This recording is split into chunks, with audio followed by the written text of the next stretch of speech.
بسم اللہ الرحمن الرحیم۔ ناظرین کرام، ہم آپ کی خدمت میں پروگرام ہم اور ہماری صحت لے کر حاضر ہیں، اور آج ہماری اس مجلس کا موضوع ہے گلاب کے پھول کے طبی فوائد۔ گلاب کا تیل بہت سی خصوصیات رکھتا ہے۔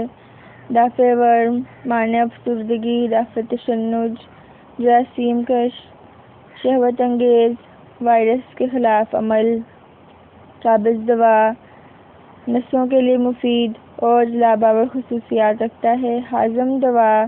گلاب دنیا کے خوبصورت ترین پھولوں میں شمار ہوتا ہے۔ گلاب کا تیل اسٹیم ڈسٹیلیشن عرق کشی کے ذریعے ڈماسکس روز سے حاصل کیا جاتا ہے، اور اس میں سینکڑوں اجزاء پائے جاتے ہیں، جن میں سے بڑے اجزاء میں سٹرونیلول، سٹرل، کاربون اور سٹرونیلائل جیسے مرکبات پائے جاتے ہیں۔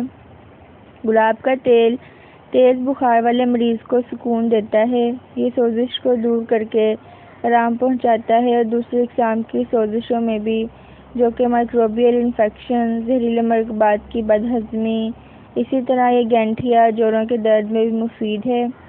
گلاب کا تیل زخموں کی حفاظت کرتا ہے اور انہیں متعفن بنا کر انفیکشن سے بچاتا ہے۔ گلاب کا تیل نظام تنفس اور آنتوں میں اینٹھن کو دور کرتا ہے، اور مختلف اعضاء میں پٹھوں کی اکڑن کو بھی دور کرتا ہے۔ یہ ایک بہت اچھا جراثیم کش ہے۔ ٹائیفائڈ، ڈائریا، ہیضے، فوڈ پوائزننگ اور بیکٹیریا کی وجہ سے ہونے والی بیماریوں کے علاج میں استعمال ہوتا ہے۔ اس کے علاوہ یہ اندرونی بیکٹیریل انفیکشن جیسا کہ بھری آنت، معدہ، دوسری آنتوں، یورینری ٹریکٹ اور بیرونی انفیکشن جیسا کہ جلد، کانوں، آنکھوں اور زخموں کے لیے علاج کے لیے استعمال ہوتا ہے۔ گلاب کا تیل خون کو صاف کرتا ہے، زہریلے مرکبات کو جسم سے باہر نکالتا ہے اور ان کو بے اثر کرتا ہے۔ اگر خون صاف ہو تو انسان مختلف پریشانیوں جیسا کہ پھوڑے، دھبے، السر اور جلدی بیماریوں اور زیادہ سنجیدہ حالتوں مثلاً کینسر اور دل کی بیماریوں سے بھی محفوظ رہتا ہے۔ گلاب کی پتیوں میں مرکبات پائے جاتے ہیں جو کہ میٹابولزم کو بہتر بناتے ہیں اور زہریلے مرکبات جسم سے خارج کرتے ہیں۔ اسی طرح یہ وزن میں کمی کا باعث ہے۔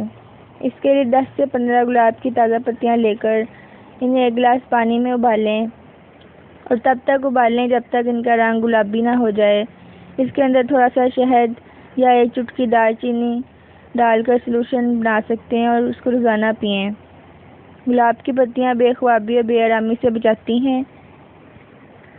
گلاب کی پتیاں قدرتی امداد کے طور پر کام کرتی ہیں، اس لیے بواسیر کے علاج کے لیے استعمال ہوتی ہیں، کیونکہ اس میں وافر مقدار میں فائبرز پائے جاتے ہیں اور پانی بھی وافر مقدار میں موجود ہوتا ہے۔ کیل محاسوں کے لیے گلاب بہترین ہے۔ یہ ایک بہت اچھا موئسچرائزر ہے۔ گلاب کی پتیوں میں دافع بیکٹیریا خصوصیات ہوتی ہیں جو کہ کیل محاسوں کو خشک کر دیتی ہیں۔ اس کے علاوہ اس میں جراثیم کش مرکبات فینائل ایتھانول بھی پایا جاتا ہے، جو کہ گلاب کے عرق کو کیل محاسوں کے خلاف مؤثر بناتا ہے۔ میتھی کے بیجوں کو رات کو پانی میں بھگو دیں اور پھر اس کا پیسٹ بنا لیں، گلاب کے عرق میں مکس کر کے، اور اس کو منہ پر لگائیں۔ 20 منٹ بعد ٹھنڈے پانی سے منہ دھو لیں۔ گلاب ہونٹوں کو نرم اور خوبصورت بناتا ہے۔ اس کے لیے گلاب کی تازہ پتیوں کا پیسٹ بنا کر اس میں 1 چمچ ملائی اور چند قطرے شہد ملا کر مکس کر لیں اور ہونٹوں پر لگائیں۔ 15 سے 20 منٹ تک ہونٹوں پر لگائی رکھیں اور پھر پانی سے دھو لیں۔ اس سے ہونٹ خوبصورت ہو جائیں گے اور نرم ہو جائیں گے۔ مزید معلومات کے لیے اس پروگرام کا دوسرا حصہ ملاحظہ فرمائیں۔ اب تک کے لیے اتنا ہی۔ آئندہ آپ کی خدمت میں حاضر ہوں گے۔ اللہ حافظ۔